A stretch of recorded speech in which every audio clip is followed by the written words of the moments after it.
Hi, everyone. We'll just go ahead and give it another minute or two for everyone to join, and then we're going to go ahead and get started. Thank you.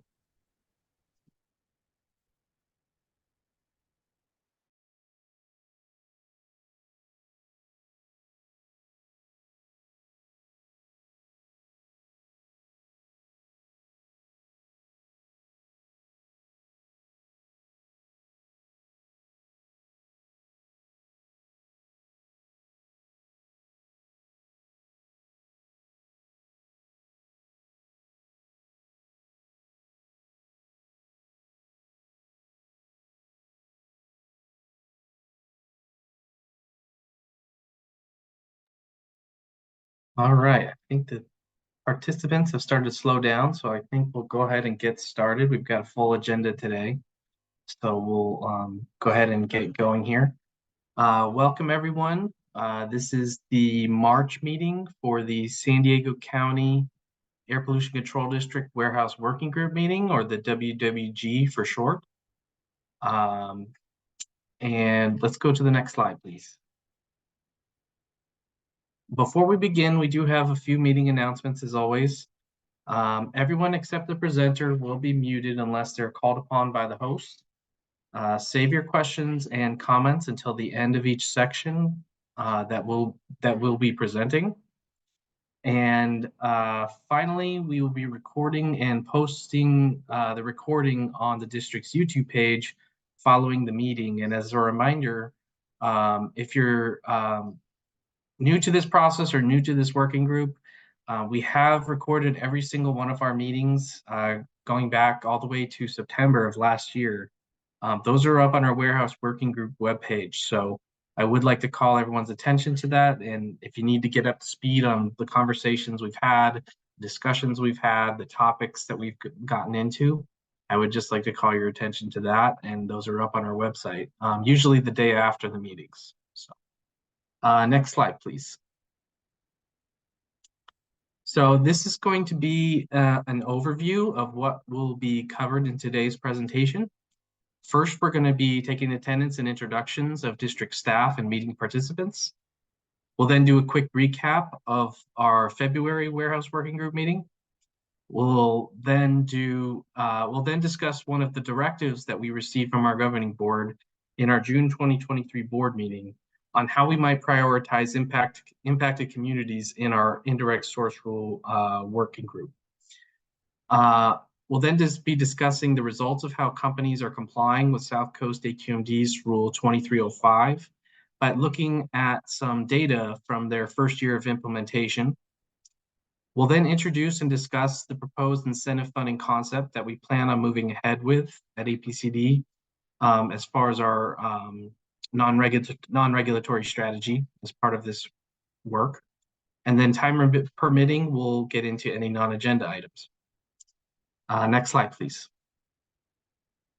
So now, as always, we'd like to spend a few minutes for APCD staff to introduce themselves, and then we'll go ahead and go down the participant list as I see it here on Zoom. And if I butcher your name, I apologize, but I'll do my best.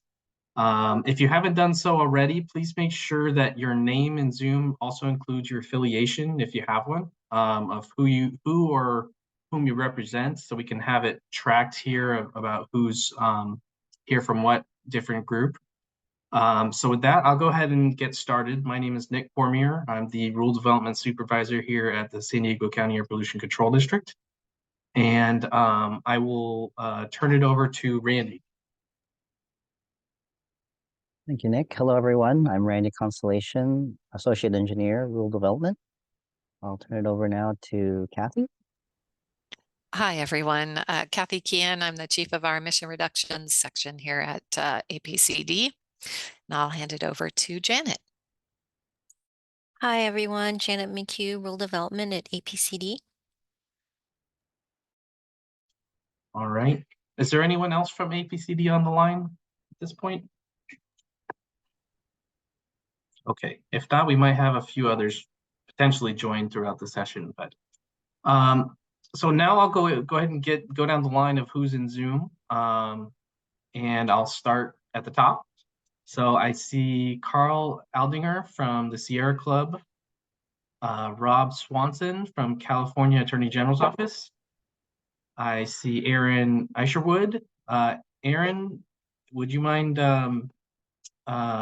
saying your affiliation? Sorry, I'm with Sierra Club. Great, thank you. Adam Roman. Adam, could you state your affiliation, please? I'm with Vert Environmental. Great, thank you. I see Alejandra Mira Terran from Otay Mesa Chamber of Commerce. Ariel Fiddleday from CARB. Bruce Douglas. Bruce, could you state your affiliation, please? Hunter Properties. Great, thank you.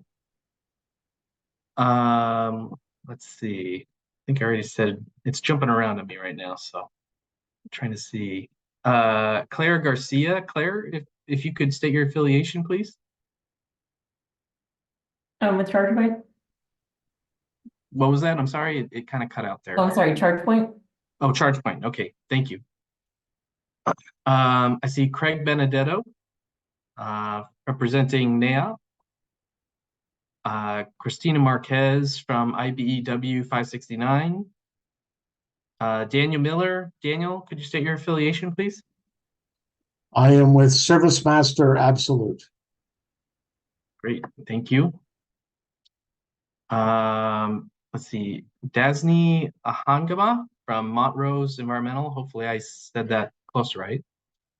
Let's see, Davin Windrow from California DOJ. Let's see, Greg Jelani from CARB. Jessica Klobas. Jessica, would you mind stating your affiliation? Sonoma Technology. Great, thank you. Jorge Alviso. Jorge, could you state your affiliation if you're able to? Okay. Lauren Cazares from San Diego Chamber of Commerce. Mary Elise. Mary, would you state your affiliation, please? Sure. Coast to Coast Restoration. All right, great, thank you. Let's see, Michelle Gairon from Port of San Diego.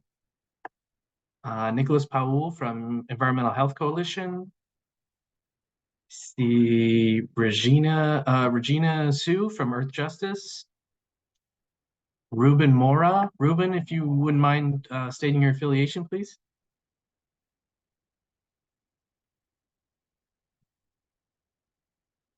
Right. Serena Pelka from Climate Action Campaign. Cheryl Vaughn. Cheryl, would you mind stating your affiliation? Department of the Navy. Okay, great, thank you. Sterling Ross from SDG&E. Tim Garrett from Sandag. Tyler Duvall. Tyler, would you mind stating your affiliation? Yes, I work for Superior Abatement Services. Great, thank you. Let's see, Zach Friedlander. Zach, would you mind stating your affiliation? Hey there, I'm Zach Friedlander with TRC Companies. Great, thank you. And then I see in the chat, Jorge Alviso is representing, let's see, the Secretaria de Medio Ambiente y... Okay, I'm going to butcher that. So everyone can refer to the chat where Jorge is representing. Maybe someone else can chime in and better state that organization. But thank you for joining us, Jorge. And then I see Ruben chimed in the chat. Ruben with SSA Pacific. Thank you, Ruben. Is there anybody else I missed in going through the introductions?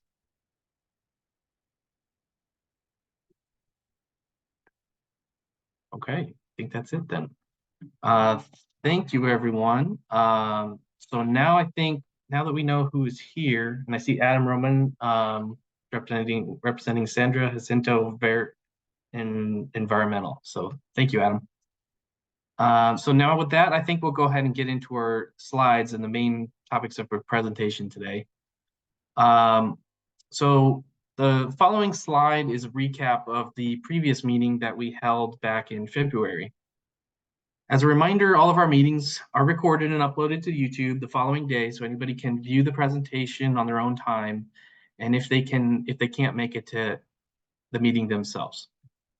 The meeting items included in February consisted of a presentation by Caltrans staff discussing aspects of the proposed project for the Calexico East Port of Entry Joint Operations System, and how a similar project in Otay Mesa could be interwoven with our strategies to reduce emissions from warehouses here. We then had a very informative listening session with warehouse tenants, companies that lease land to warehouse tenants, as well as trucking companies in the border area, to better understand what kind of incentive program might work best to suit their needs. We then concluded with a short video from South Coast AQMD discussing how they envision companies counting truck trips to comply with their respective Rule 2305 that regulates warehouses in their region. Some comments we received during the meeting included, warehouse tenants do not own truck fleets, nor do they control trucks going in and out of the warehouses. Another comment we received was that many products from Mexico are delivered to a drop yard instead of a quote unquote warehouse. That most tenants contract with independent truckers to pick up products from drop yards for delivery throughout the US, and that the district should focus on these operators to assist with incentive funding. That emissions reduced from implementation of an appointment system may be more than those that may be realized through an indirect source rule, and that the appointment system should be prioritized over an ISR rule. We also heard that there was logistical challenges to tracking truck trips, in that few buildings have a guard shack, and warehouse operators do not have access all the time to GPS tracking data. Next slide, please. So as a reminder, here's an overview of our ISR timeline we laid out for the board back in our June 2023 governing board meeting, as well as the corresponding milestones. In fall 2023, we developed the warehouse working group and held orientation and kickoff meetings, and since then have been meeting with the warehouse working group to discuss many different topics related to indirect source emissions in San Diego County for warehouses. In January 2024, we began conversations surrounding a possible non-regulatory strategy and continue public and stakeholder outreach. By summer of this year, APCD is hoping to identify possible regulatory and non-regulatory actions to be pursued, incorporating feedback and information we received from the warehouse working group. In December of this year, the district will likely be providing an update either to our Planning and Policy Committee or the governing board on the status of the work of the warehouse working group and our proposed direction of strategies to pursue. We'd also be hoping to begin work on the necessary CEQA and socioeconomic impact documents for any regulatory strategy that both of which are likely to take some time, and also hope to have our non-regulatory strategy incentive program further developed. In May 2025, we are hoping to conduct a public workshop to present the draft regulatory strategy and continue outreach with affected stakeholders and communities.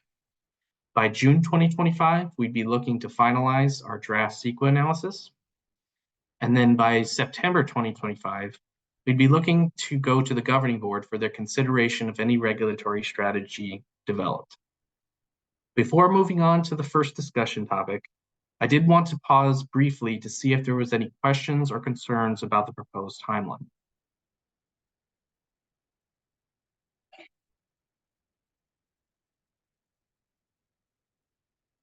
All right, if not, we'll certainly have opportunities to get into that further into the presentation as well. So with that, I think we'll go ahead and I will now toss it over to Randy, who's going to be introducing our first discussion topic for today. So Randy? Thank you, Nick. At the June 2023 Governing Board meeting, board members directed staff to pursue Request Action 1A, which was to develop the warehouse working group. As part of the working group's tasks, board members also directed staff to prioritize impacted communities within the WWG discussions, as well as consideration of smaller warehouses. While this group has discussed how to reduce indirect source emissions from smaller warehouses under 100,000 square feet in size, we have not yet discussed in detail how the WWG envisions how APCD may prioritize impacted communities either in our regulatory or non-regulatory strategies being developed. Next slide, please. APCD has brainstormed a few possible concepts for discussion and feedback today to see how we may want to prioritize impacted communities as part of both a regulatory and non-regulatory strategy. However, we're really hoping to hear from you to see if we are hitting the right mark or if there are other ideas we haven't thought of yet. Possible concepts and how we might prioritize impacted communities for a regulatory approach for warehouses in such areas. One concept might be to have warehouses in these areas be required to accrue more points in order to comply with any possible rule. In the South Coast Rule Model, facilities accrue points in many different ways, some of which include using ZEV and near zero equipment or installing solar. By having a facility located in an impacted community be required to accrue more points than a facility outside of that community, it would ensure the most benefits are realized in those areas. Another concept which is similar to this would require warehouses in impacted communities to comply faster with a possible rule than facilities that might be located outside of such communities. Doing so would ensure any benefits would be achieved as expediently as possible and not overly burden other areas that may not have as great a need to reduce emissions right away. Another concept might be to modify the point system of possible compliance methods so warehouses would accrue more points for purchasing or using ZEV trucks. Doing so could enhance the ability for these facilities to get into the cleanest technology possibly faster than anticipated by state regulations, especially in the most polluted areas. And finally, the district might be able to explore potentially reduced registration and or permitting fees for such warehouses if they could demonstrate that they went above and beyond any compliance requirements associated with a possible local rule. For example, if a facility in an impacted community were to demonstrate that they accrued more than their required number of points in a given year, if the facility also had permits with APCD for other equipment, APCD might be able to explore reduced permitting fees for doing their part to reduce emissions above and beyond what is required. This concept would require further internal discussions amongst APCD staff to assess possible direct district cost recovery and equity implications. On possible concepts for warehouses in impacted community for a non-regulatory approach being developed, one concept might be to offer the facilities first-in-line privileges on any incentive funding being offered. This would ensure any incentive funding offered to such entities would be directed to the areas that need it the most. An additional concept might also be to have higher incentive funding levels for warehouses in impacted communities, whereas a facility located outside of an impacted community might not receive as high a grant amount. It should be noted that all of these concepts would require further thought and exploration, as well as to ensure that all of them would be legal avenues to pursue, especially in the case of any regulatory approach. Next slide, please. Those were our thoughts on possible strategies to prioritize impacted communities in the work we are doing. But now we'd like to hear from you. We have a question for you all to think about. What do you think is the best way for APCD to prioritize impacted communities in a non-regulatory and or regulatory approach in reducing indirect source emissions from warehouses? Right, great, thank you, Randy. I'm gonna go down the list and I see two people with their hands up. I'm not sure who got got in first, but on my screen, it looks like Alejandra got in first. So we'll go with Alejandra and then Michelle. Thank you. And when I'm assuming the red is impacted communities, I mean, just to clarify before I comment, or no? I think those are generally speaking the boundaries of what's considered the AB 617 communities here in San Diego County. So the southernmost one would be the international border community approximately, and then the one that's to the north would be generally in darker red, I think in particular, would be the Portside community. I just I want to pose a different suggestion than the ones that were mentioned. And as you may know, there was a central village approved in the middle of the industrial area of Otay Mesa. Even though we were very vocal of that this would happen, the Otay Mesa port of entry is there, so we can't really move it. So, but what you can do, and you might want to consider, is putting a moratorium on additional housing in an area that's close to the port of entry. For example, the Central Village. Only a very few amount of homes have been developed there, and not like worsen this problem. Have you considered that at all? I don't think that's something that we've specifically thought of yet, but that's certainly in working with our partners, you know, at the county, that we can certainly elevate as a potential, you know, item that we might be able to, you know, discuss. So that is something that I think we can take back and see if we can further investigate. Thank you. Thanks, Alejandra. Michelle. Hi, Michelle Drew, Port of San Diego. I wanted to ask what the definition of an impacted community is, and is the criteria based on ozone pollution exposure? Is it based on truck traffic volumes where you could use SANDAG models or Caltrans measurements? Is it based on survey results of warehouse operations? And are you planning to conduct a survey of warehouses that you're planning to regulate? Yeah, that's a good question, Michelle. As you probably saw in the slide where we screenshotted the exact terminology that went into our board minutes, where it was referenced by prioritizing impact communities. I think that's an open question right now of how are impacted communities defined. Is it using state definition, which refers to specifically disadvantaged communities? That's an official definition that's used in incentive funding, in AB 617 work. That's a very defined definition. How we look at, quote unquote, impacted communities, I think is something that we're looking to hear from you all today to see what is best for us to pursue. So I think that's why we're talking about it partly today, is what are those areas that we're looking. Okay, thank you for that. Sure, thank you. Nicholas Paul. Hi, everyone.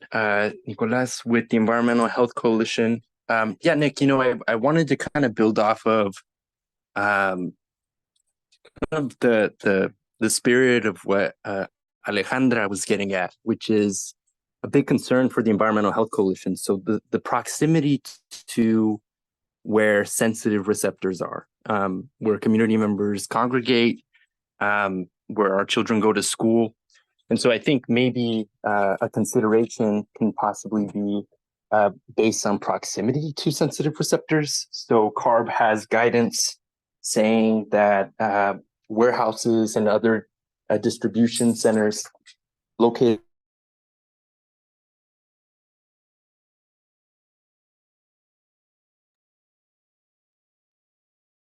I don't know if we lost Nick. We might have lost you, Nick. I don't know if it's on my end or others. Are you there?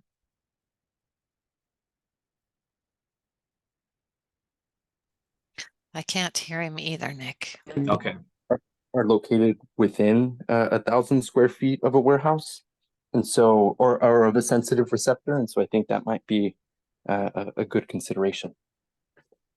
Hey, Nick, I apologize in having to do this, but I think you were cutting out a little bit during your comment there. I don't know if you'd be able to kind of say that one more time, and if possible. I think you cut out about halfway through. So sorry. Yeah, can you hear me better now?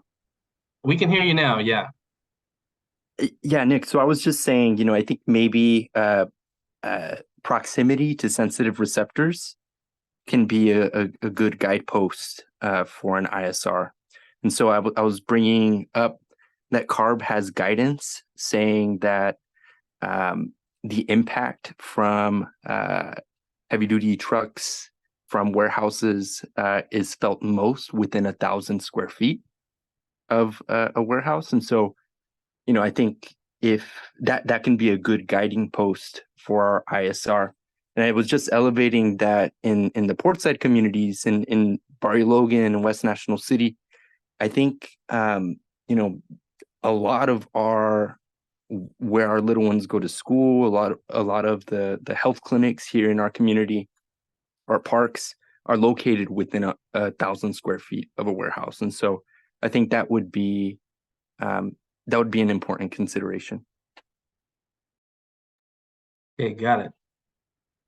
Thank you, Nicholas. Sorry to have you do that twice. Technology kind of failed us a little bit, but I think we got your comment. Thank you. Craig. Thanks, Nick. I guess I'm kind of reacting to both of the comments. I don't necessarily disagree with what Alejandro is saying. I think to Nicholas, his comment about extrapolating that out to any sensitive receptor within 1,000 feet is going to be, I think, a real problem for the region. I mean, if you do that and you do that region wide, then you are potentially impacting a lot of housing, schools. I mean, you name it. And it's not to say that the health impacts of truck traffic aren't worth considering, but it kind of comes down to what size of warehouse you're talking about, how far out, really this whole thing is not just about warehouses. Given staff comments at the last meeting about what the perceived board direction was to examine anything really that gets a truck at its storefront, implies that anything that receives a truck could possibly be impacted by this. And if you use that measuring stick of 1,000 feet to a sensitive receptor, I mean, you're impacting everybody. And so I would have some pretty strong concerns about broadening out the definition that widely. From my perspective, it seems like if you want to take this into consideration and you've concluded that an ISR is necessary, which I'm not saying it is, I don't frankly think it is, but if you're saying it's necessary for the district to pursue this and look at it, you might want to consider a pilot project in a small area to see how it works, to see if you can actually achieve what you want to achieve. And I know we're going to be talking, I guess, for one of the agenda items today about the performance of the South Coast AQMD. And I'll make some comments about that when we get there. But I think, going too broad is going to create problems. And it's going to create problems with the balancing of communities that we're trying to do.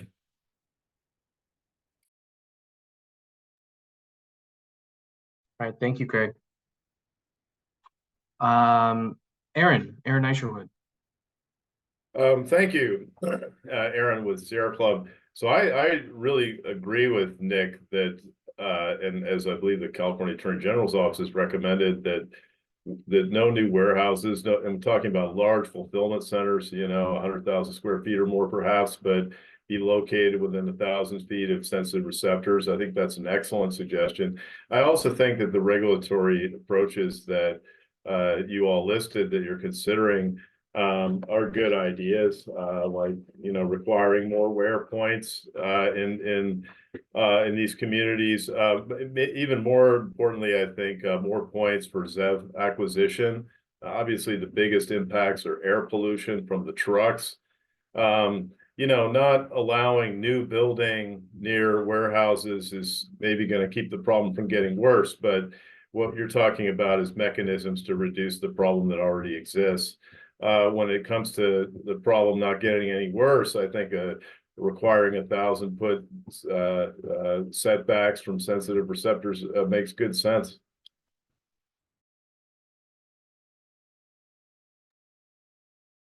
Great, thank you, Aaron. Yeah, I guess what I'm hearing today right now, and correct me if I'm wrong, and maybe if I can clarify, maybe with Nick Powell with his comments, in terms of the 1,000 square foot around sensitive receptor concept, it was the intent of that comment to go towards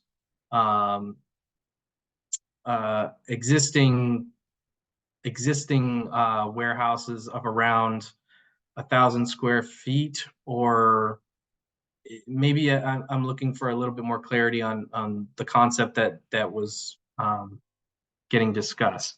I don't know if Nick Powell wanted to jump back in on that or others, but are we looking at requirements that would apply for, new warehouses, and maybe a set of requirements that would apply for new, and then a different set that would apply for existing? Or are we kind of looking at all together? Maybe I'm just kind of posing that to the group as a whole. I see a couple of hands here. I'm not sure who was first, but I see Aaron's hand is back up. I don't know if that was Aaron. Did you still have your hand up from the last comment? I failed to take my hand down, but I think, it's hard to move an existing warehouse if it's already within 1,000 feet. I'll let others speak to that. But certainly requiring 1,000-foot setbacks for new facilities, I think, makes lots of sense. Okay, thank you, Aaron. Alejandra, and then we'll go to Nicholas Powell and then Kathy Kian.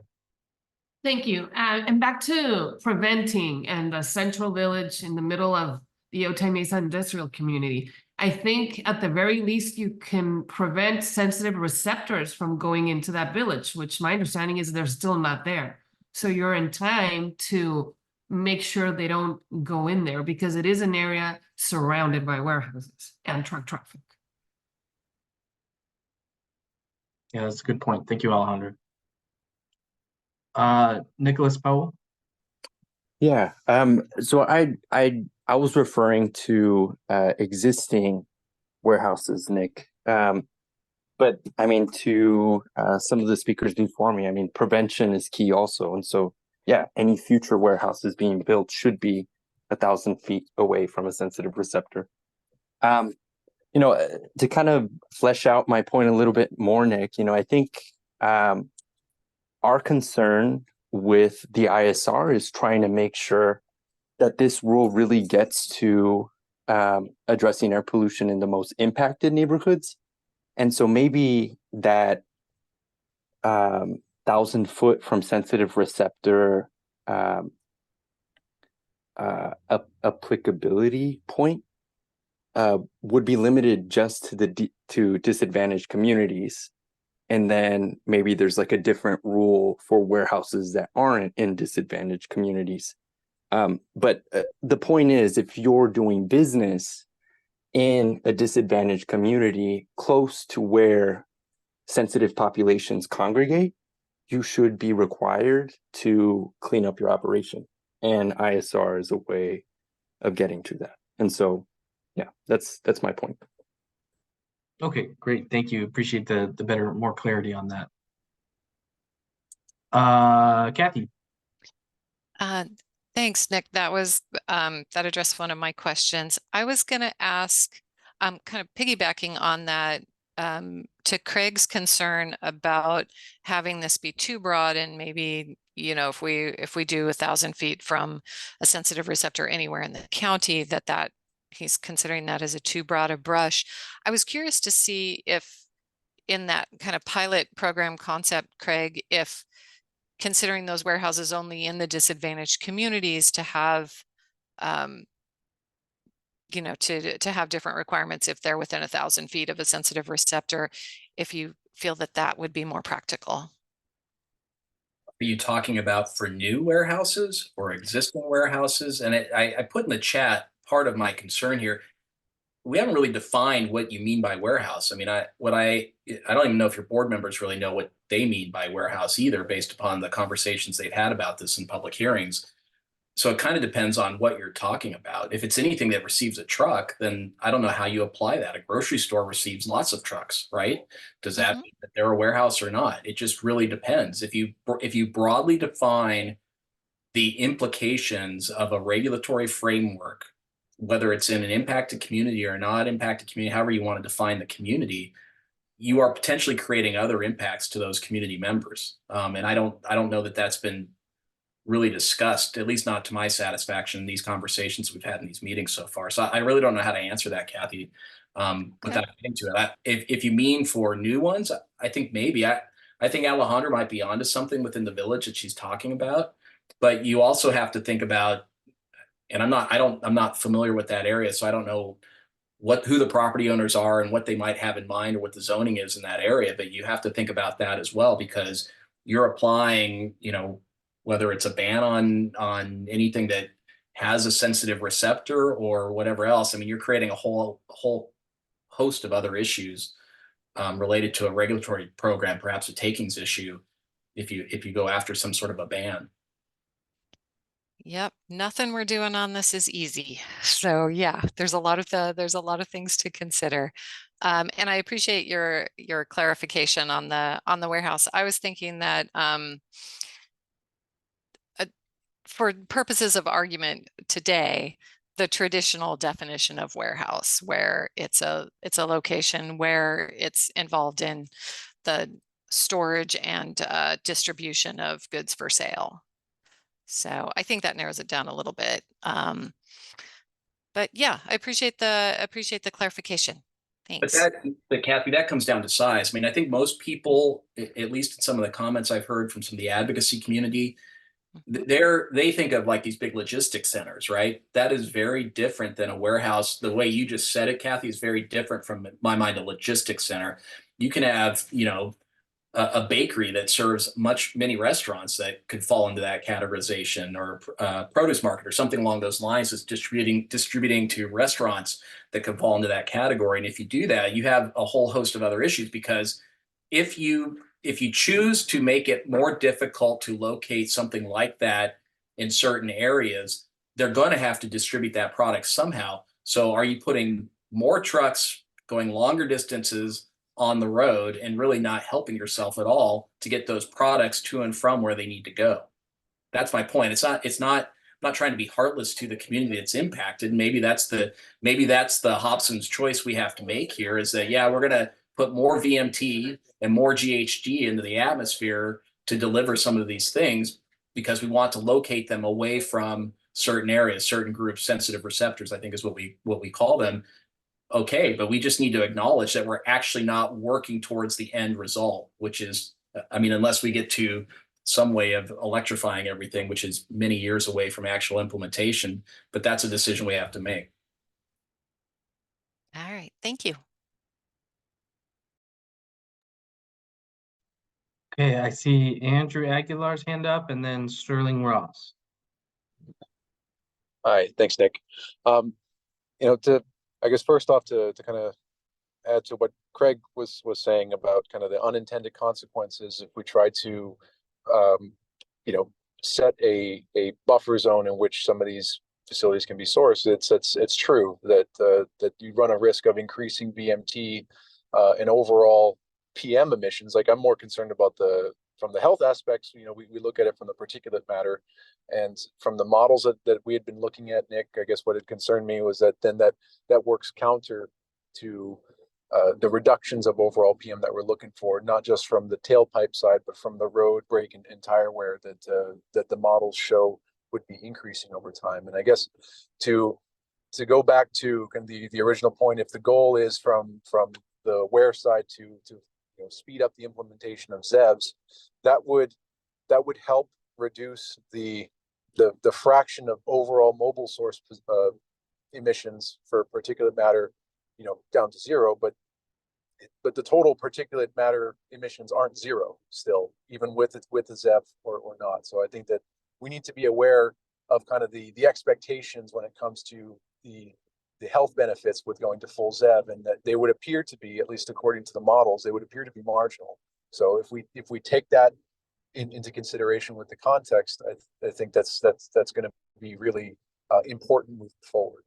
That I think the other part to, you know, what would be some ways to, you know, I guess with the overall intent of the program, it still would appear to me that finding a robust incentive program to help target kind of the biggest movers, the most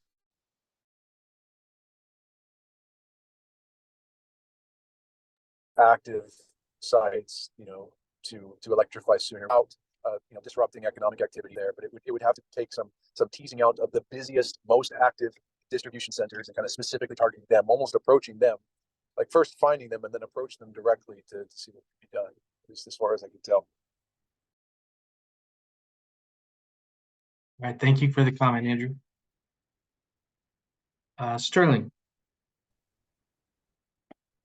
Yeah, thanks, Nick. Good to see you and my former APCD friends, as always.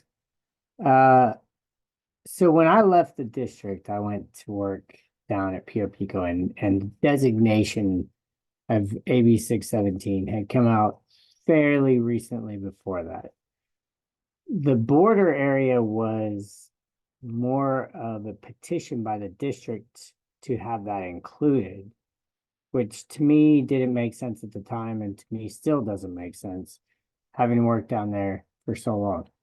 What I will say is when I went from Scripps Ranch at the district down to the power plant, the peaker plant, right by the border, directly north of where the new crossing is going to be, the air on a daily basis would make me cough.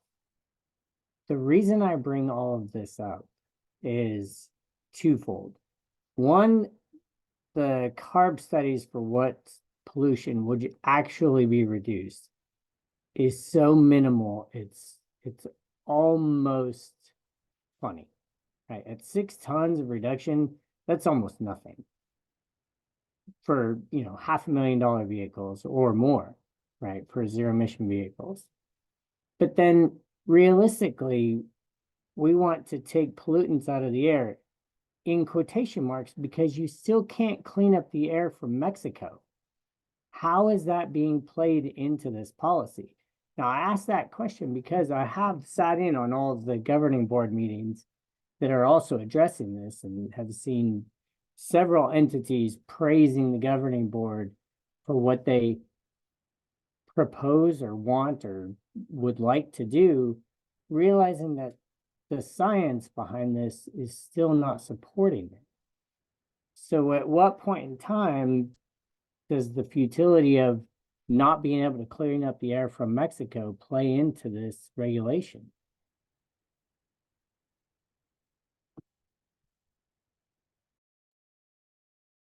Yeah, that's a good comment, Sterling.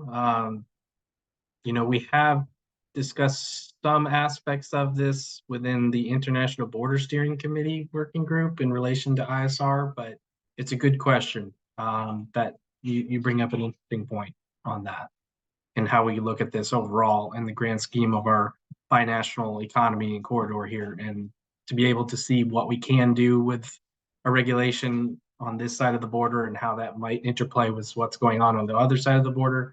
That's a good point. I see, let's see, Alejandra. Yes, I mean, just following up on Sterling's comment, which brings us back to the appointment system in Otay Mesa and making sure 4,000 trucks are not idling every single day right on our border. I mean, I think that is a project, again, that should be spearheaded and will not solve the Mexico pollution issue, but it will certainly create a really big dent. I mean, bang for your buck. But my comment was, we talk about zero emission, and I think considering the Sandac study that you might have read, that 80% of the truck crossings from Mexico, 80% of the truck crossings going through Otay Mesa are from Mexican carriers that are domiciled in, let's say, Baja California. They do not have zero emission charging stations in Baja and won't have for many years. mean, for example, on hydrogen, there's not even a legal framework for hydrogen in Mexico. And there was certainly no charging stations for Class 8 trucks in Mexico. And that's going to take a while. And we know the state of Baja is working on it.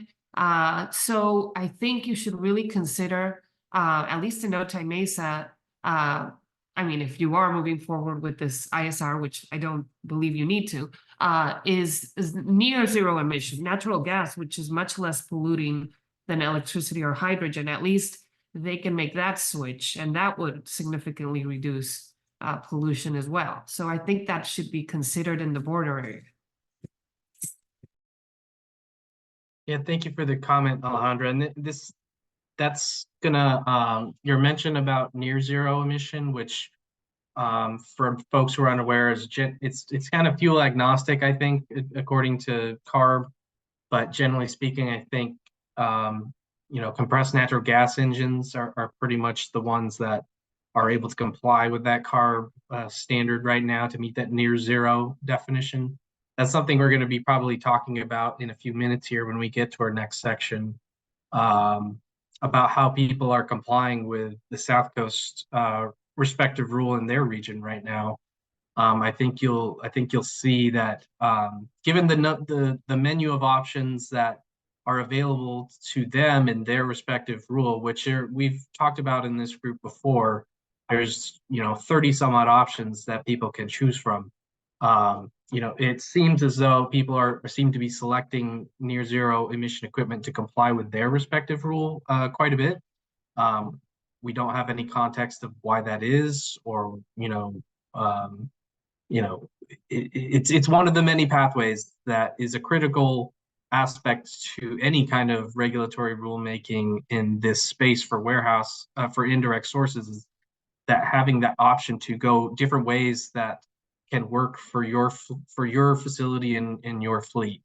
And that was the part that was recently upheld by a judge back in December, which we also discussed a little bit at previous meetings. So that aspect is certainly not lost on us here, as we're looking at all the options that are on the table here. To say that any kind of regulatory option is going to require a zero emission truck, that could be one of the pathways, but it may not be the only pathway.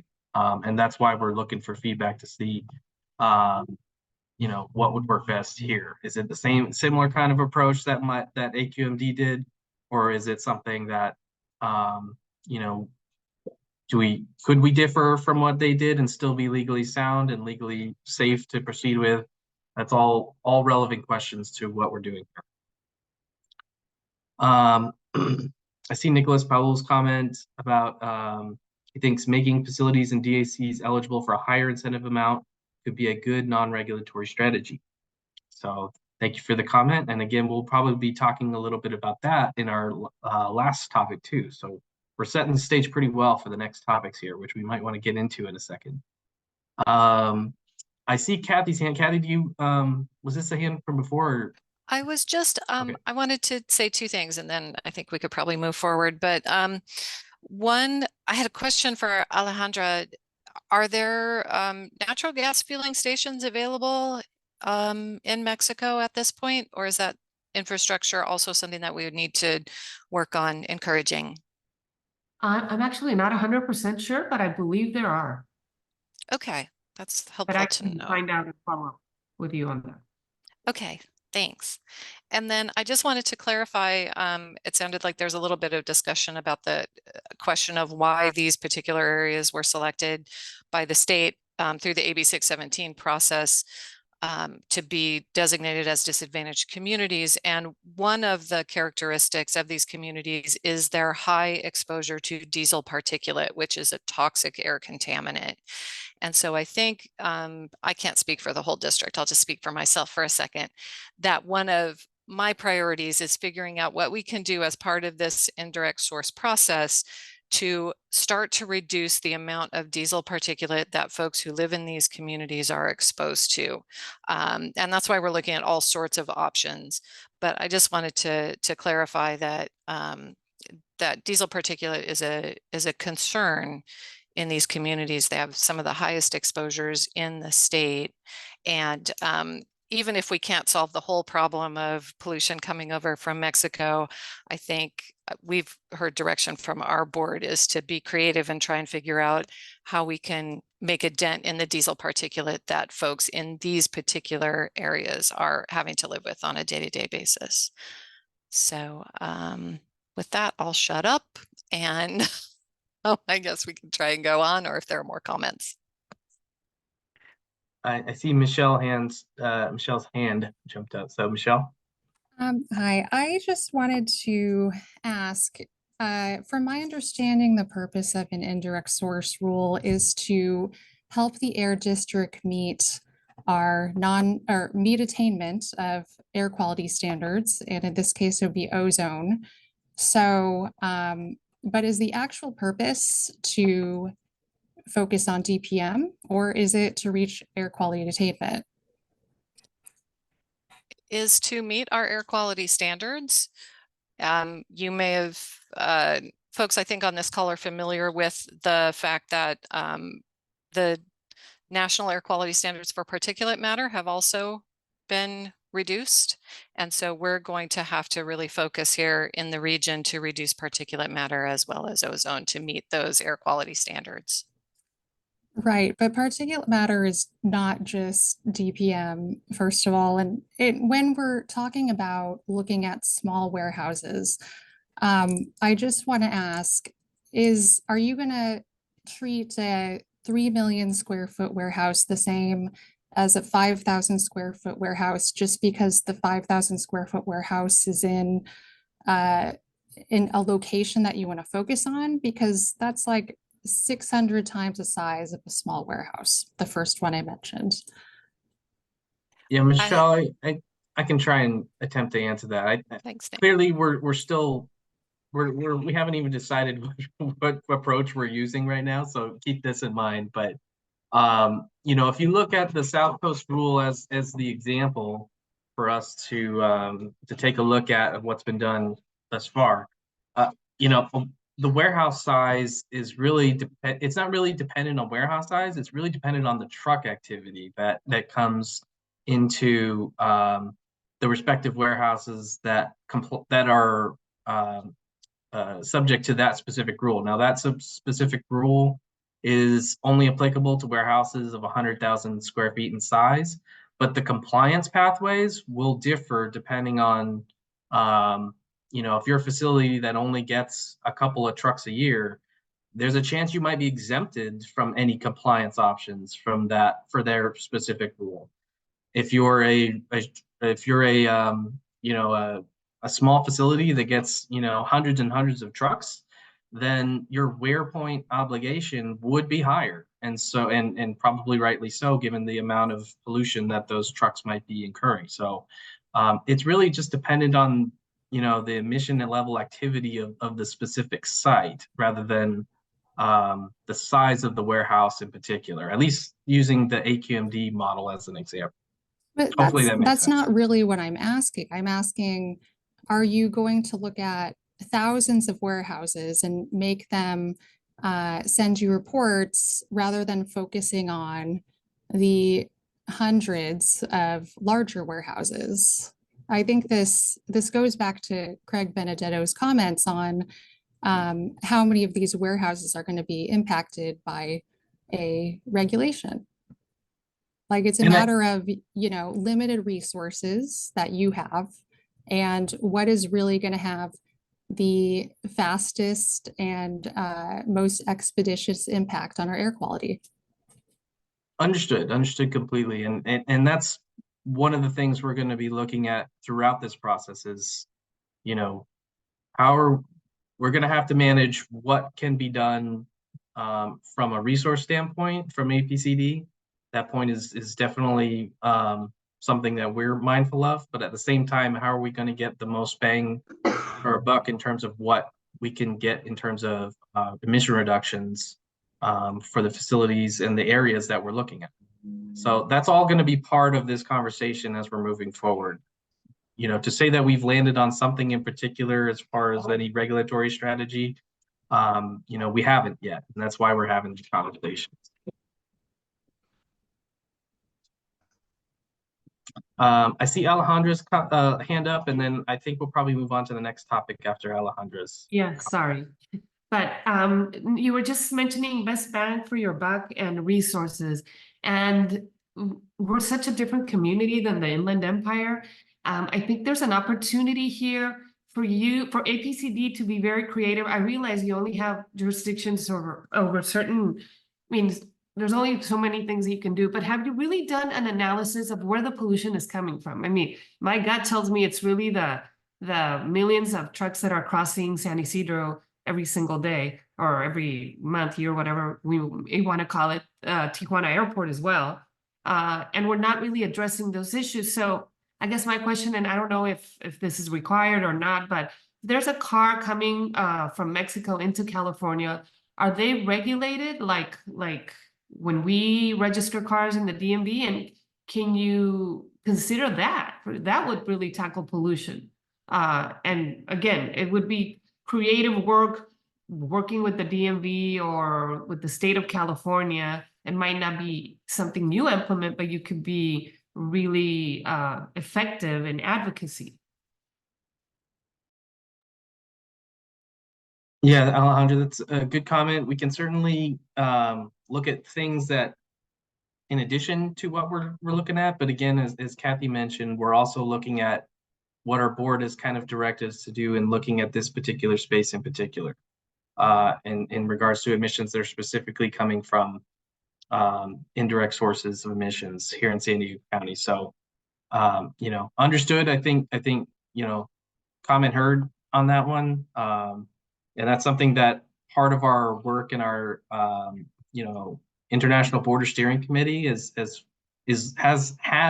historically looked at the emissions that are coming in and out of that area. And it's probably an evolving thing that needs to be learned about and discussed over time. And that's, I think, what that steering committee, along with CARB, is tasked with doing and seeing what can be done with other sources in that area as well. Well, sorry to interrupt, but just the challenge with that committee is that there's no one from industry there represented, or very few people, if any. And it's not because we haven't received an invitation, it's because of the hours of participation. It's really meant for a community group, but we would be happy to do a subcommittee with industry to come up with suggestions that work for everyone. Certainly, I think what you may want to do is potentially, I know one of our reps for the International Border Steering Committee is on the line today, Monique Lopez. So maybe, I don't know if you two have connected in the past, but maybe we can connect you two up to maybe see what can be done in that space. We have to. Thank you. Okay. All right. Great. Okay. I'm going to go ahead and shift gears now. We're pretty much right on time for what we wanted to spend on this particular topic, but we touched on a few other things as part of that topic that we did want to get to. So I will go ahead and we're going to start talking. You know, as mentioned, we had over the last several months in this committee, South Coast AQMD's novel rule 2305 required facilities to accrue wear points in order to comply with their respective rule year to year.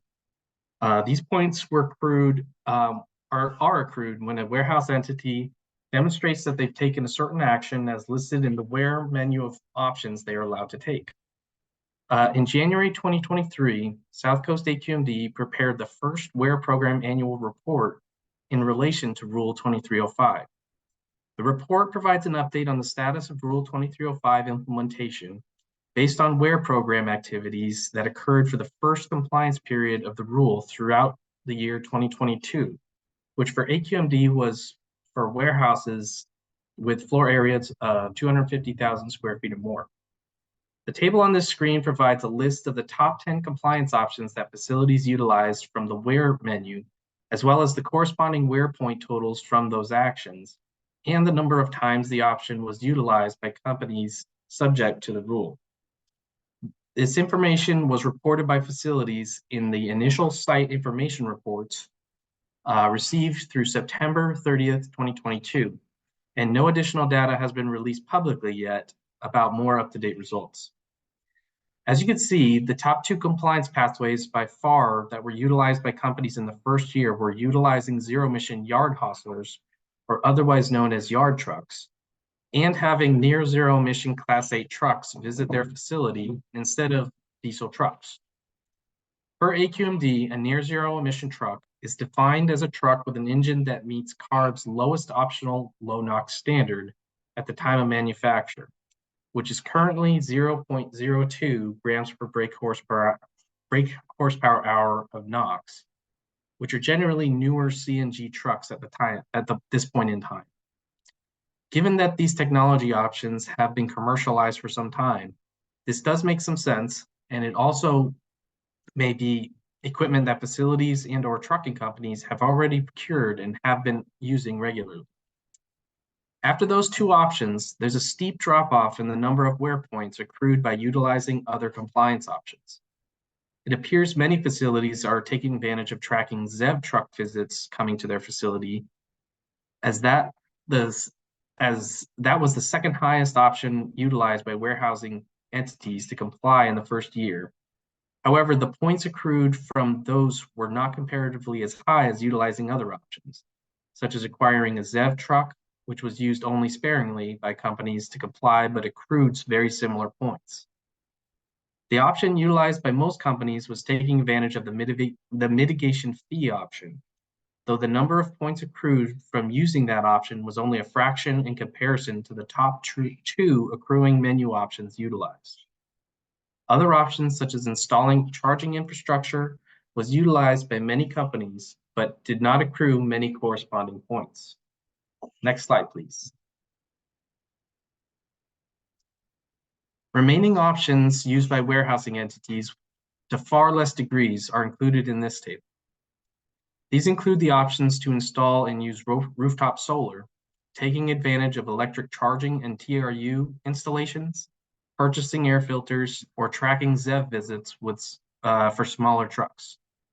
It's evident from this list that while these options were utilized in many instances by companies, such options did not accrue as many points as the options that were presented on the previous slide. For example, facilities utilized the solar panel usage option 45 times in the first year. However, the accrued points from each of those occurrences was minimal. This indicates that while facilities could certainly take advantage of a suite of options available to them, it's likely they needed to pursue other menu options as well as in order to meet the wear point total threshold for the given year. However, the data suggests that companies are doing that in ways that does not necessarily require purchasing zero-emission trucks, at least in the first year of data being reported. However, the data suggests that companies This aspect was critical for the judge who ruled on AQMD's Rule 2305 litigation back in December in upholding the rule, noting that facilities were complying with the rule without having to purchase ZEV trucks. Next slide, please. So here are the other takeaways from the compliance report. As mentioned, warehousing entities are complying utilizing a variety of menu options offered in the WARE program, which as mentioned was a critical aspect for the rule to be upheld in court. Around 2/3 of the total points accrued in the first year of the program came from utilizing compliance options that likely did not require equipment to be purchased and instead relied on facilities likely using ZEV yard trucks and near zero emission technology that is readily and commercially available. Less than 4% of the total points accrued in the first year were a result of acquiring ZEV trucks of all sizes, indicating that facilities are readily complying with other available menu options. Less than 2% of points accrued in the first year were from solar panel use and installation, and a fraction of that was from air filter installs and purchases, indicating both are not likely to be heavily used option to comply with rule requirements. And finally, while the mitigation fee option was utilized by most companies subject to the rule, it didn't necessarily equate to those companies accruing the most points for using that option, likely signaling companies might be utilizing as part of utilizing that option as part of a suite of measures to comply. Next slide, please.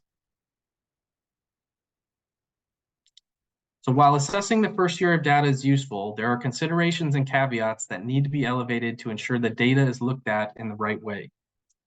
This data was only for the first year of reporting and only for warehousing facilities above 250,000 square feet. Since Rule 2305 is phased in over a 3-year period, it's likely companies may need to morph and change their compliance methods as time goes on. Additionally, since this data is only applicable to larger facilities, the results in compliance options being used for larger facilities might not correspond to smaller facilities. For example, many smaller warehousing facilities may not have yard trucks on site, likely limiting what options may be available for smaller companies to comply. The aspect of pending litigation over the first year of rule implementation also likely played a factor in how companies complied with the rule. It's likely that with the aspect of looming litigation, companies may not have been willing to make significant investments in equipment without more certainty the rule would be upheld. While the rule was upheld for now, it's likely this dynamic may persist in future years, as it's possible the decision may be appealed all the way up to the Supreme Court. Additionally, compliance options may require long lead times, such as infrastructure and ZEV truck purchases,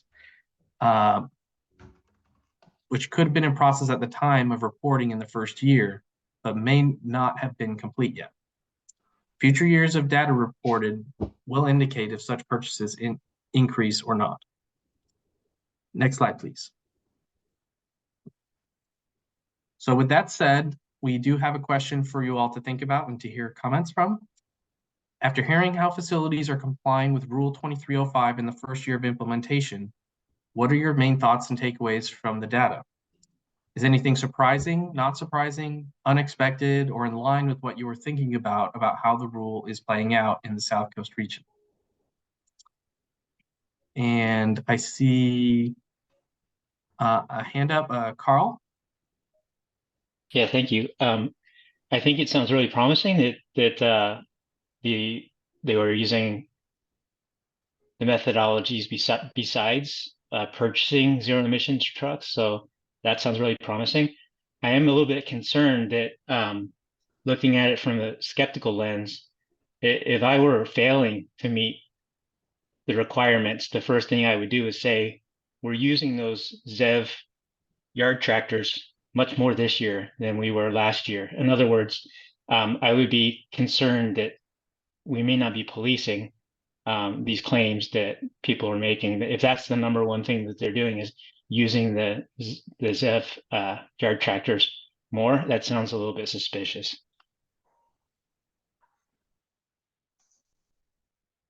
Great, thank you for the comment, Carl. I see a comment from Craig in the chat. I'll just read it for the benefit of the group. It says, unfortunately, the experience in South Coast Air Quality Management District is a bit of an apples to orange comparison, given development patterns, average size of warehousing logistic facilities, and the facts identified by staff, which are far larger size of impacted facilities. And then I see a comment from Alejandra saying, and the fact, I think it's following up from Craig's comment, and the fact that they do not have an international border, which does make us a unique territory, indeed. Carl, I see your hand. Is your hand up from the previous comment, or did you have another comment? No, sorry, I'll get it down. Okay, no problem. I see Nicholas Powell. Hey, yeah, it looks like a lot of folks up in South Coast were opting to pay the mitigation fee. I was just wondering how much funds after this first year were generated through that, and what has South Coast been doing with those funds that they've been able to generate through ISR? Yeah, that's a good question, Nick. I don't know offhand the exact amount. I'm not sure if the report mentioned how much funds they've collected. We have heard that while AQMD does have plans to potentially roll that money into an incentive program that would be, going towards purchases of ZEV trucks in the future, those plans are somewhat on hold right now because of the local rules. Because it's in litigation right now, the plans for using that money is holding up implementation for utilizing that money, if that makes sense. If that doesn't make sense, I can further clarify, but because the rule got kind of wrapped up in litigation, I do think they're collecting the funding, but it's kind of sitting in a pot of money right now until the legal aspects kind of play out, as I understand. Maybe others have a better understanding of what's going on over there, but that's our understanding. I see Tim Garrett has his hand up. Thanks, Nick. My question, and maybe you don't have the answer, but I'm curious to know if the report estimated the reductions in different types of pollutants as a result of implementation compared to like a business as usual case implementing or complying with the rule among all of these large warehouses and truck operators, et cetera, resulted in a reduction of X tons of DPM, for example. And if that could be like if we kind of like hypothesize that the same rule went into play in San Diego County based on like this warehouse size, what would be the estimated pollution reduction for disadvantaged communities in particular? And it's probably not possible at this point to really estimate that, since it's the first year is just the really large 250,000 square foot warehouses. So it might not be a good comparison, but I think it would be helpful to try to translate the effectiveness, the performance of the rule in the first year for South Coast. And if we implement it in San Diego, what would be the effects? I think that would be a good test to see how effective it would be in reducing DPM, which is the direction of your board. Yeah, thanks, Tim. Thanks for the comment. I think we'll probably have to investigate that report a little bit further to see if it included emission reduction numbers. So we'll have to kind of take that back and see if they have that level of detail in that report. But we'll definitely be taking a look at that, as well as the comment from Nicholas Powell about looking into the level of funds. And I think actually I see a comment in the chat from Regina, who might be diving into the report as we speak, it sounds like. So, it says from the January 2023 report, in addition to the taking actions from the where menu, operators anticipate earning about 5,500 points through mitigation fees, representing about 3% of the total points earned and about $5.5 million. So that would probably give us a sense for how much money they were probably have collected, I guess, through the first year of implementation from those mitigation fees. And I see Alejandra's comment before that about why we would want to replicate their process if we are doing things different down here in San Diego. And again, that's why we're talking about this. We're using the South Coast as a guide. It's not necessarily to say that we're looking at them specifically as what we are planning to do, but that is we're using it as potentially to see what we're learning out of their process in any way we can. So using it as one of the many things that we're looking at as part of the whole process. Let's see, I see Jasny's hand up, and then Craig Benedetto, and then Zach. Yeah, hi Nick, thanks. So I've been working with South Coast for about 3 years on the 2305 as a consultant, and just want to make some comments. First of all, the definition of warehouse is very important because we have industrial facilities that have warehousing as part of their operations, and they fall into a very unique situation where the building size may be like 250,000, but their warehousing is actually closer to like 100,000. So in that situation, South Coast actually redefined their definition June of 2023 to where the warehousing is just the warehousing size, not the building size. So going back to what Craig says about the definition of warehousing, it's very important to lay that out clearly in the beginning, because some of our clients they reported as phase 1 because of their building size, but because of the reevaluation of the definition, now they fall into phase 3. So they were given a refund for a lot of the mitigation fees that they actually paid. So I just want to make that known. Yeah, thank you, Desney. That's what we were hoping to do, is make this definition as clear as possible, as early as possible. I don't think we've gotten quite there yet on what we have landed on. We've explored some different definitions of what we might think and categorize a warehouse as, including the example at AQMD, but that's just one of many that we've been investigating. So, but point taken, that's an important feature that we're going to have to be landing on sooner rather than later, not only for any regulatory approach, but for any non-regulatory approach as well. Thank you. And the other comment I wanted to make was the definition of a truck trip. Because of like industrial facilities, they have truck deliveries for raw materials or for mail and USPS. In South Coast's case, they actually exempted those deliveries. Is San Diego thinking of doing something similar where deliveries for like raw materials or administrative be exempt?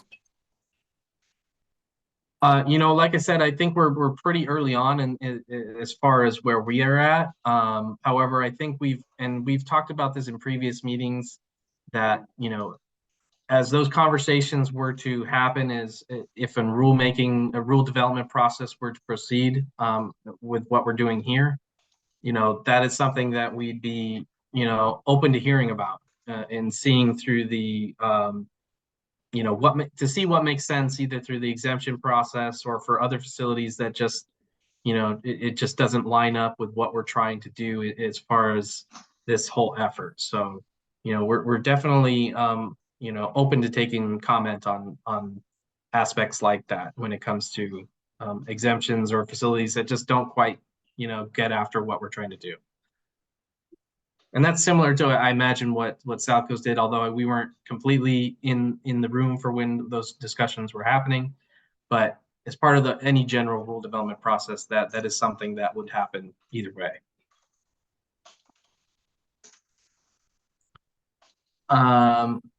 Okay, I see Craig and then Zach Friedland. Thanks, Nick. I guess directly to your comment, I don't think you can take anything off the table.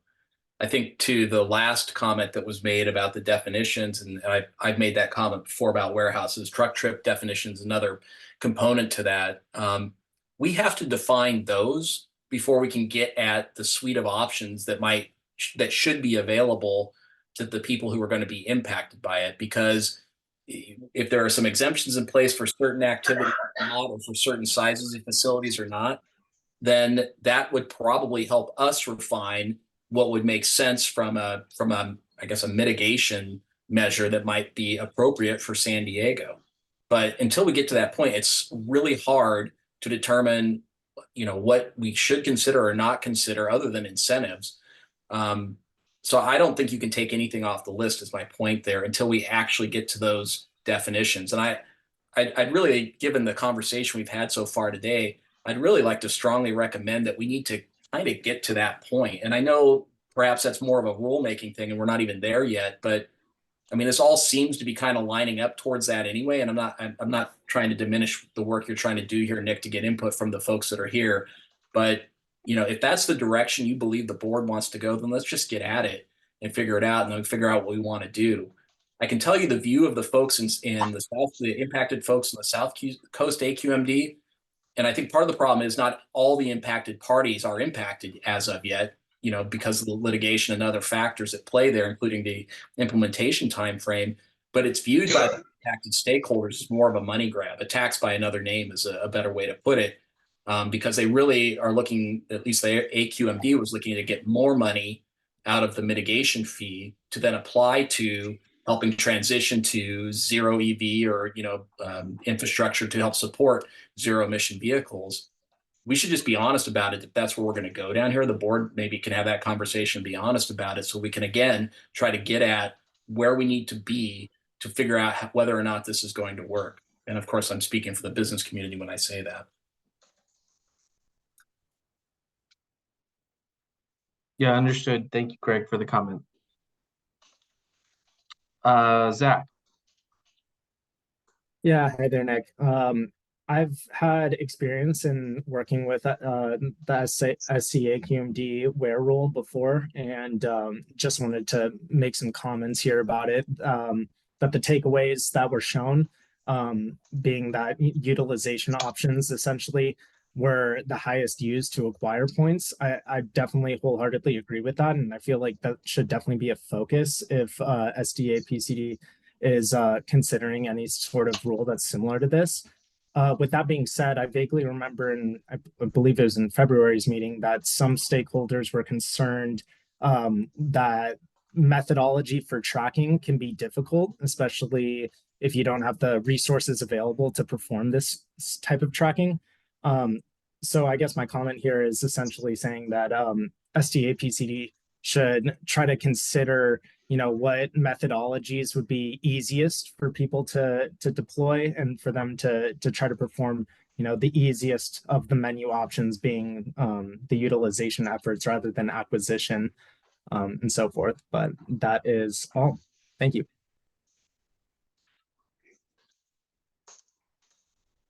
There we go. Sorry, couldn't unmute. Thank you, Zach, for your comment. Appreciate it.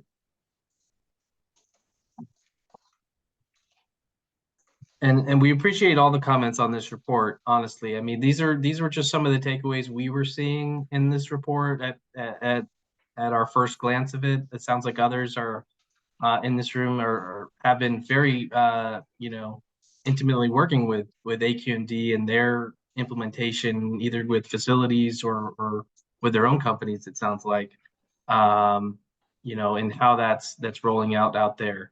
And again, we're using AQMD as kind of just a guidepost in the overall conversations. However, it's not necessarily the full, aspect of what we're, proposing to do at this point. That's still up for conversation. But it is an interesting, there are interesting things to learn, I think, from this report that could be of note to us as we're embarking on a similar effort that could go after reducing emissions from indirect sources from these facilities. Are there any other comments or questions on this topic before we move ahead to the next topic? Okay, I think we'll go ahead and move on to the next topic. And for that, I'll go ahead and turn it back over to Randy. Thank you, Nick. Now we are going to shift gears back to non-regulatory options that the WWG has heard about at previous meetings. We've heard great feedback from members of the WWG, the public, and stakeholders in the warehouse and trucking sector about what might work best to reduce the emissions of diesel trucks that serve warehouses and distribution centers. We've also discussed some out-of-the-box ideas that could be modeled after other incentive programs utilized elsewhere that we think we could potentially explore in the months ahead if needed. Also mindful of the time it takes to develop such programs and considerate of the funding we currently have available to run such programs. All that said, APCD is considering a preliminary 3-tiered approach in a non-regulatory strategy to incentivize emission reductions from warehouses and distribution centers in a timely way. The first tier would involve incentivizing new ZEV truck purchases in under-resourced communities by amending our existing portside short-haul zero-emission truck pilot program. This would expand funding opportunities to warehouse entities and trucking companies that operate in under-resourced communities outside of portside and allow them to purchase new ZEV trucks. An amendment to the existing program would require Community Steering Committee and CARB approval prior to implementation. The second tier, which already exists today through our Clean Air for All grant program, would incentivize infrastructure purchases for new ZEV charging opportunities for warehouse and trucking companies. The program allows for the installation of infrastructure serving trucks up to $1 million with no cost effectiveness limits and has a sliding scale for the grant received. private infrastructure projects can receive 50 to 65% of the cost paid for, depending on if it has solar or wind systems incorporated, and publicly accessible projects can receive between 60 to 75% of the cost paid for. Lastly, if an ISR were to be developed in the future and mitigation fees were collected as a method of compliance, APCD would then consider expanding the existing short-haul pilot program to ensure warehouse entities and trucking companies operating outside of under-resourced communities would be eligible to apply for new ZEV trucks. The expansion of the program would also require CSC and CARB approval. Next slide, please.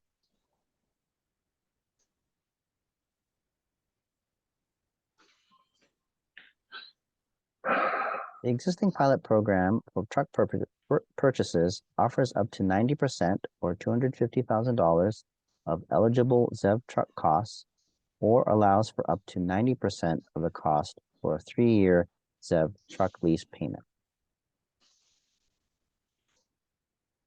It's also a first-come, first-served program. The new ZEV truck is then required to operate in the Portside community for a minimum of 3 years and must demonstrate they have access to a public or private charging station. The vehicle must also be insured, available for outreach events, and requires the submittal of 1 report each year for 3 years. Next slide, please.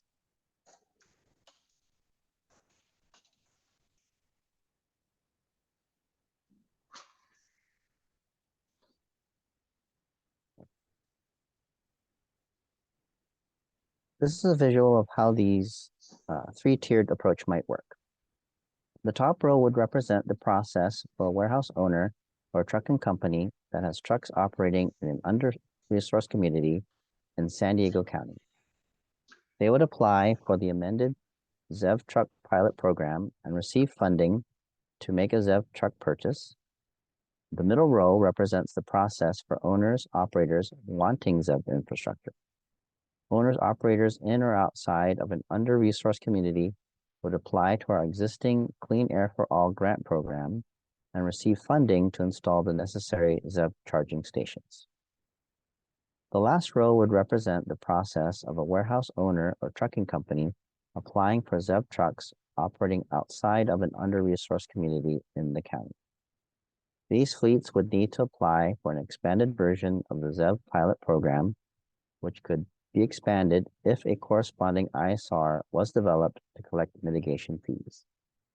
The fees collected would then incentivize the purchase of ZEV trucks that may not be subject to the same rule.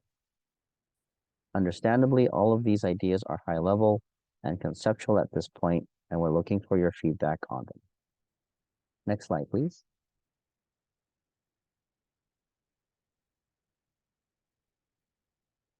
Though the existing ZEV pilot program and existing Clean Air for All grant program are set up well for encouraging ZEV truck purchases, the programs may need to be modified to better adapt to operations covering warehouses and distribution centers, and to ensure we prioritize under-resourced communities in the process to meet our board's directives.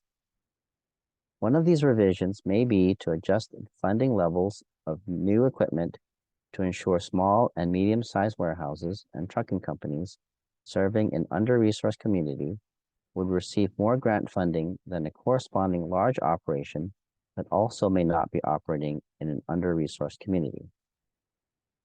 Doing so would ensure the funds are directed to where they are likely needed most, both from an economic and health standpoint. We also need to try our best to ensure an expanded grant program would have no minimum California-only operational requirements to ensure any fleets and operations that operate binationally at the border would be able to participate. We also need to investigate if trucking as a service models could be incorporated into an expanded program, and to see if there would be ways to allow the program to cover the cost of participating in a future commercial vehicle appointment system, as we've heard about in past meetings. We also would like to see ZEV infrastructure for warehouse entities and trucking companies that operate within or benefits an under-resourced community be prioritized for grant funding through our Clean Air for All grant program. Next slide, please. We have a question for you to think about. What are your thoughts about APCD's proposed three-tiered non-regulatory approach to incentivize emission reductions for warehouse and distribution centers?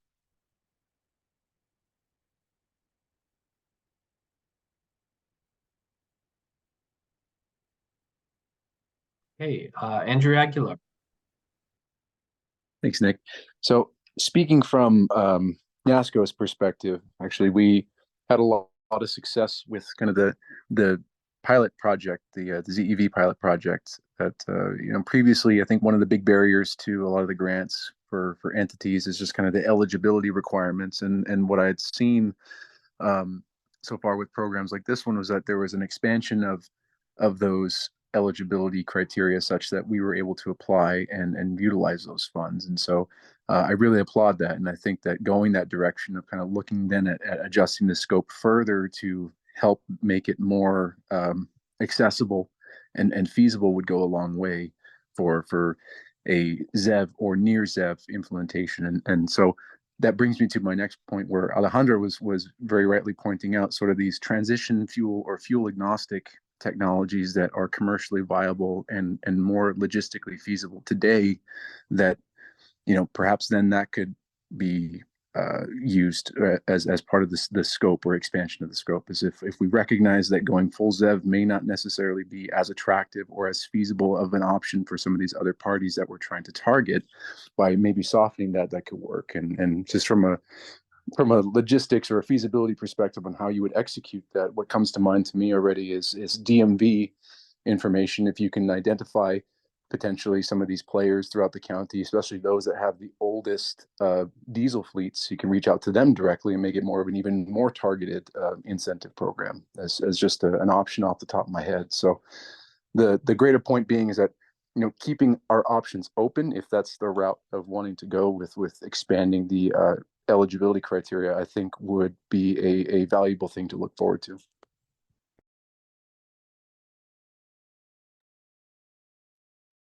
Thank you for the comment, Andrew.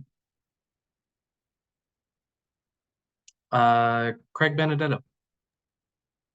Yeah, I know this won't come as some great surprise, Nick. I think you, Randy, and Kathy are gonna be upset that I even get invited to these. But I guess when you go back to one of the slides, I think it was the first one in item 3, had a comment about using, if a regulatory program was set up, using fees that might be generated through the I guess the mitigation fee program that they're using in South Coast. I guess what I want to say to that is, an incentive program is not one that taxes warehouses to provide money to incentivize transition to ZEB. An incentive program is one that does not mix and match regulatory with non-regulatory activities. So I think we should be careful about throwing something like that into a non-regulatory approach when it's really a regulatory measure designed to get money to pay for the non-regulatory program, right?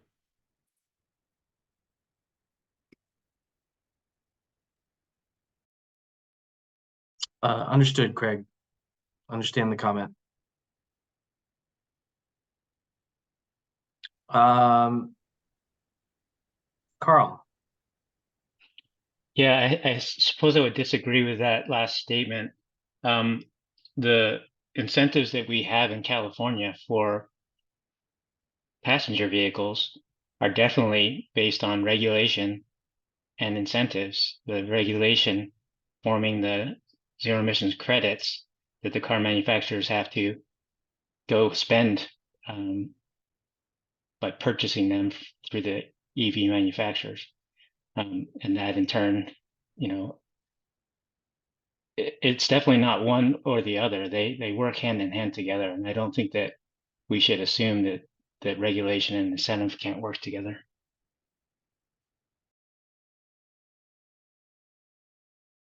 Yeah, thank you for the comment, Carl.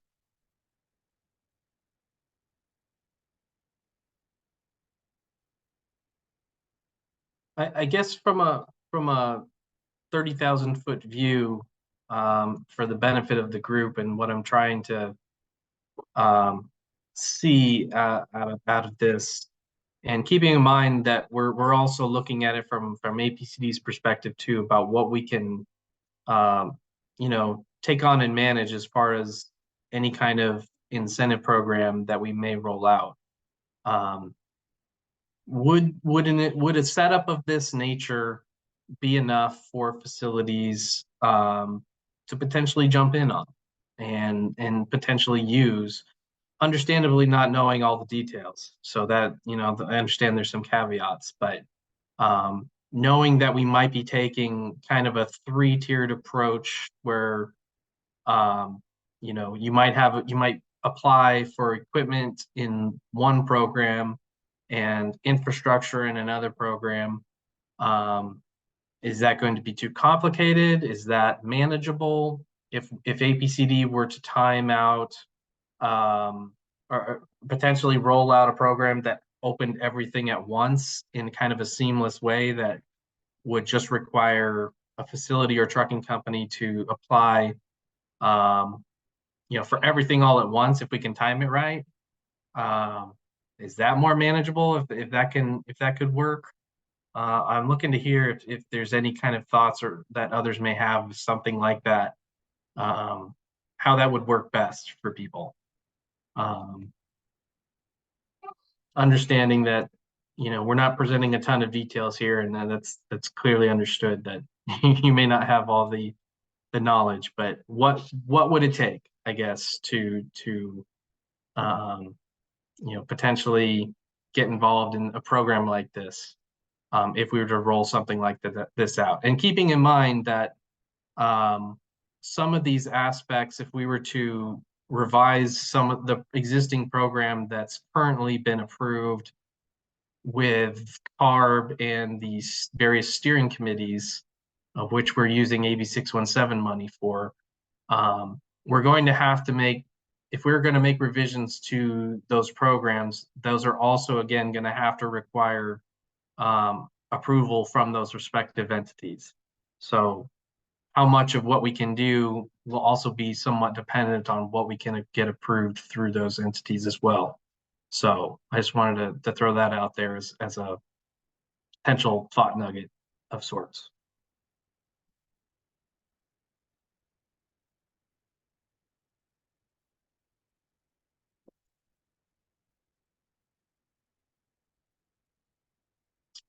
Any other thoughts on this? Michelle? I just think these would be good questions to ask warehouse owners if they were surveyed, so that you could learn more about their operations. So this would be a good question to ask them.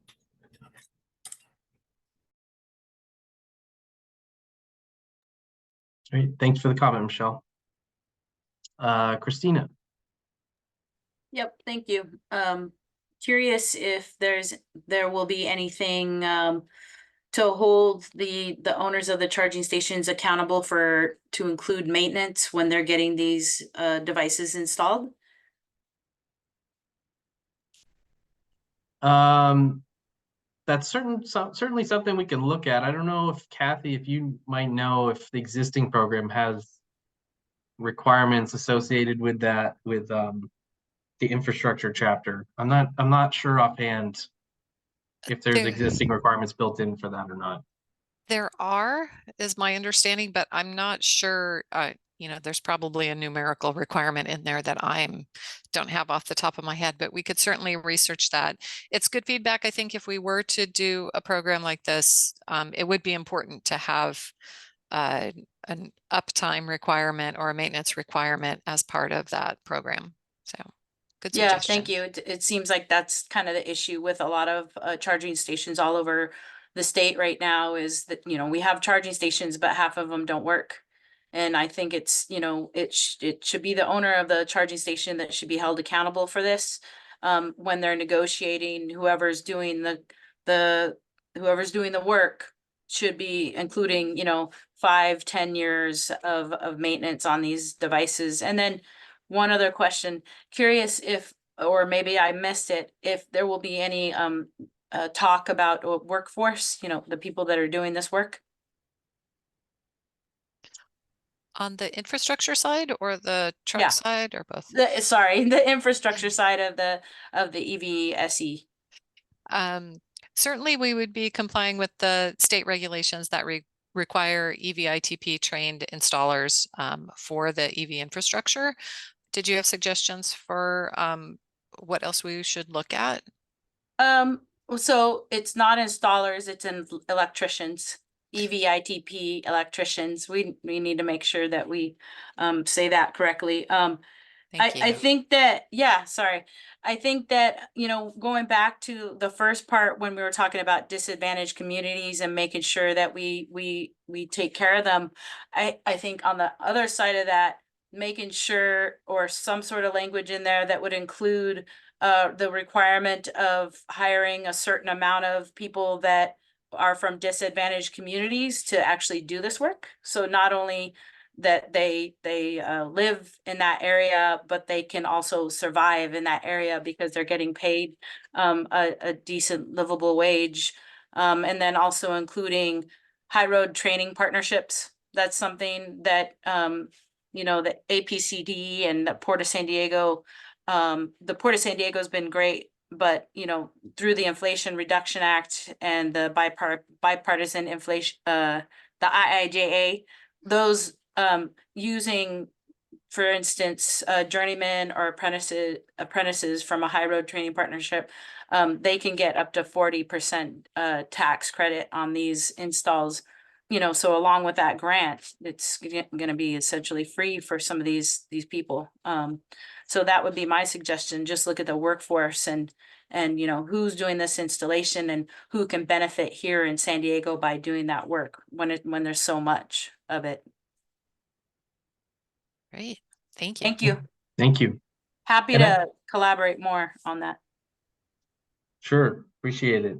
And just to kind of go back on the maintenance part of it too, before we get to Craig, I mean, typically speaking, there is a maintenance requirement included in, generally speaking, in those kinds of contracts that CARB requires, you know, kind of as a standard provision.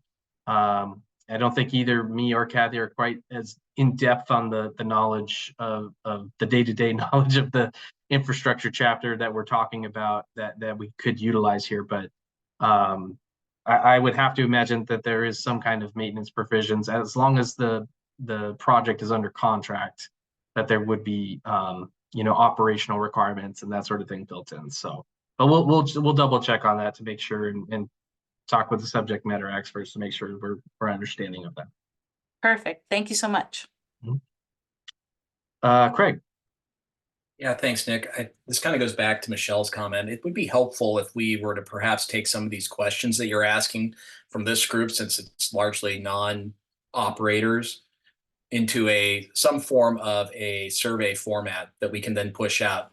I'm happy to commit to do that with our members, and I'm sure we can do it through some of the other business community members that are on this call to make sure that you get the input to the questions that you're asking. I just think it's very hard. I know you've tried and we've tried to source folks in that space to participate in these conversations. It's just super hard to get people who are working during the day to do that. You know, the advocacy community, and I guess that includes me as well. You know, we can do that, but others may not be able to. So if we can try to produce these questions in a survey format to push out to those folks, you'll probably get the answers that you'll need. Yeah, let's talk offline, Craig. That may be something we want to do. I think getting the feedback from the people that will be, you know, affected by this is certainly helpful in knowing, you know, what they feel about these kinds of, especially this particular incentive program. It would be useful to know. So yeah, we'll try and be in touch with you, Craig, to see if we can, you know, help facilitate some kind of a survey that we might be able to put together. Thanks, Nick. Mm-hmm. I see Alejandra agreed with a comment. I apologize. I didn't catch it quick enough, so I'm not sure where it was. So I apologize for that, Alejandra. But I do see another comment from Lauren, agreeing with Craig and that the chamber is happy to help with that survey and dissemination. All right, thank you, Lauren. We may be in touch with you as well. Let's see, Jack Munger. Thanks, Nick. I just wanted to say how I couldn't agree more with Craig's comment. I literally was sitting here typing about that.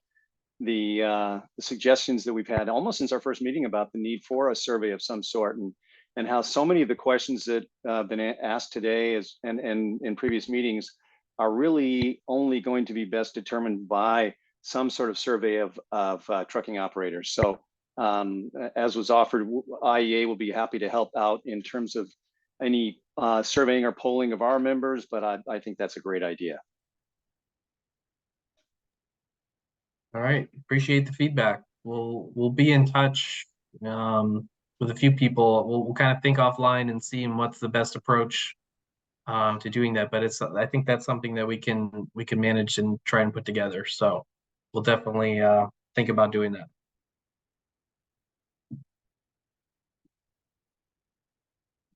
Any other comments or feedback on the proposed incentive approach that we're looking at? Understanding there may be some feedback yet to get, but from others on the line. And this is certainly not the last bite of the apple. We can, we can take comments offline as well. Randy, me, Kathy, we're always available offline, to take questions, get feedback, discuss any individual topics as needed. So, keep that in mind as well. Jack, I see your hand up again, or was that a legacy hand here? That was definitely legacy. Thanks, Nick. Okay.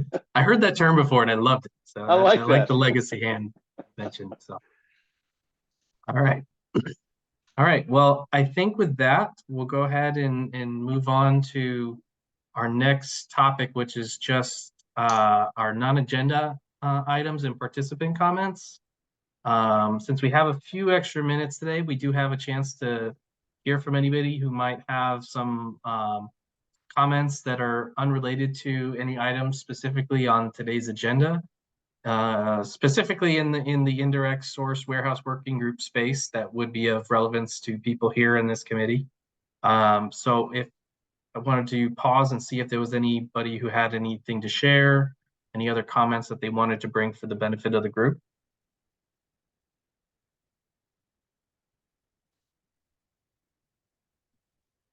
Okay, if not, we can then move on to the last slide, which is just our closing slide. Our next working group meeting is going to be scheduled for Monday, May 6th, and that'll be from 3 to 5. We're still working on agenda topics. Do note that we're not going to be meeting as scheduled in April. We understand it's spring break for when this meeting will be normally held, which is the first week of April. I think that's a popular week for spring break for many people.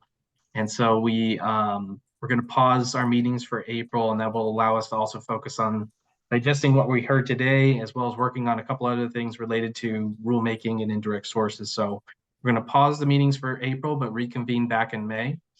We're still working on agenda topics for May. However, we are going to be teeing up some discussion about some work APCD has been doing behind the scenes in trying to evaluate truck activity from the warehouses across our region in particular, and then how that might feed into any regulatory or non-regulatory action. And we may also hear from representatives from IEA who about a corresponding analysis that they've been doing, that they have expressed some interest in sharing about the emission impact that they are seeing from warehouses. And so, and as a final reminder, notifications are sent to those subscribed to our warehouse working group email service prior to each meeting.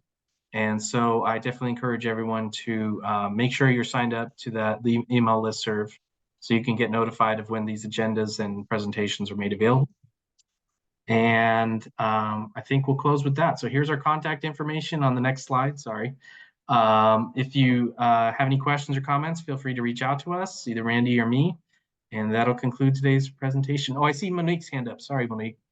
Yeah, I just wanted to add, actually, at the International Border Community Steering Committee in April, there will be a presentation provided to the IBCSC regarding this. And so it's another opportunity for folks on this call to attend a workshop, which will be virtual. So I think about an hour of that meeting will be dedicated to this particular conversation in April.